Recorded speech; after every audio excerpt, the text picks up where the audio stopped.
Ben presents to the ER with slurred speech, negative blood alcohol level, blood glucose of 497, polyuria, fatigue, nausea, vomiting, polydipsia, nocturnal enuresis. Patient is now currently diagnosed with type 1 diabetes upon admittance. Overall vitals were stable, urinary glucose was high, and then when he was admitted, he was given a bolus of insulin, and then his levels have started to drop. Patient is unaware of any familial history of diabetes, but he thinks that his mom takes a pill for her sugar. His 24-hour dietary recall includes 2 liters of orange soda, a McDonald's meal, a handful of nuts, a medium pizza, 3 bottles of lager, etc. The patient consistently drinks 6 to 7 days a week, smokes weed, and uses recreational drugs with his roommates. The patient is on clear liquids and glucose is monitored every hour. We want to get that range down to 100 to 130. His HCO3 lab value was low. This test helps to indicate if the lungs or kidneys are working properly by showing how much bicarbonate is excreted into the bloodstream. Low levels can indicate metabolic acidosis, or in this patient's case, diabetic acidosis. PaCO2 is also low, indicating the pH balance of the body. This test is performed with a metabolic issue is suspected. Patient also had confusion upon intake, which can be a symptom of metabolic failure. His overall pH was also low, showing that his blood was acidic. Ketones and glucose were present in patient's urine. The patient had low red blood cell count, which could account for the fatigue and show more evidence of the autoimmune disorder. Patient was immediately given dextrose through an IV to prevent hypoglycemia and then continue with that bolus of insulin. We're trying to get rid of the ketones without a glucose crash as well. The most important thing when he's on clear liquids is that we need to replenish electrolytes. So the ED eval was suggesting magnesium and phosphorus. We also want to administer potassium to monitor and prevent hypokalemia. Once the patient is done with clear liquids, then we want to introduce macronutrient proportions so that he understands how to dose his insulin.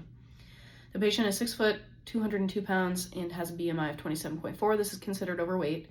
Based on the patient's dietary and ETOH history, I calculated out the estimated calorie consumption to be about 6,000 calories. It's about 3 times the amount that a person needs daily, especially for his size and for his gender. I am estimating that he should be decreasing his total daily calorie intake by more than half. His lifestyle is also sedentary, so I'm suggesting 2,300 calories per day. We must also consider how calorie intake changes for people with diabetes. So 40 to 50% needs to come from carbs, 20 to 30 protein, 25 to 35% fats. In his 24-hour daily recall, he was eating up to 800 grams of carbs, which again is almost 3 times as much as he needs. Weight bias I saw was in the triage note.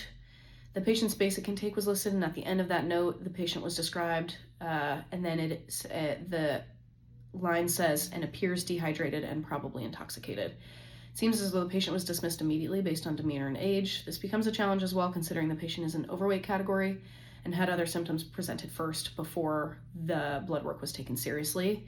The patient was also admitted and seen multiple providers before he was really spoken to about the nature of his diagnosis, so this needs to be managed. As a nutrition professional, I would like to address this with the provider by having a discreet, thoughtful, quiet conversation, explaining that it's best to leave medical terminology, stating mental status, vitals, lab values, all things that are factual instead of using assumption words like probably in a note would be ideal.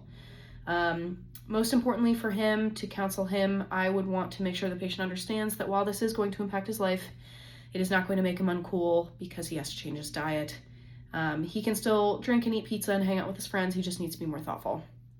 In order to counsel this patient, I want to get a really good foundation with him about his diagnosis, what his typical eating patterns are, get a really good foundation of where he's at with food. Based on his answers in the ED, he is not particularly worried about his health, which means that I need to be meeting him where he's at. He will most likely be challenging me and refusing any serious changes, so I want to make sure that he understands the extent and importance of regulating his blood glucose levels and how that's going to impact him. I want to make sure that I'm very reflective. If he has any goals that he wants to attain after he understands the diagnosis better, it would be best to repeat those back to him, have him state them out. I need to stress the important changes that need to be made in order to regulate his insulin appropriately.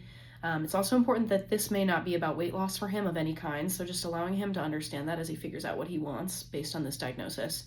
I need to focus on getting him to eat more balanced foods. He is drinking a significant portion of his calories from alcohol and soda, so we need to potentially switch those to less caloric alternatives, as well as finding healthier alternatives for foods that he likes, like pizzas and things like that. And then my one strategy to decrease weight bias is a study done to understand the psychological and physical health outcomes of weight bias in young adults. And this was done through a body-focused short writing exercise. And young adults were found to have higher body satisfaction, lower weight bias internalization, and more favorable appearance evaluation compared to the control group.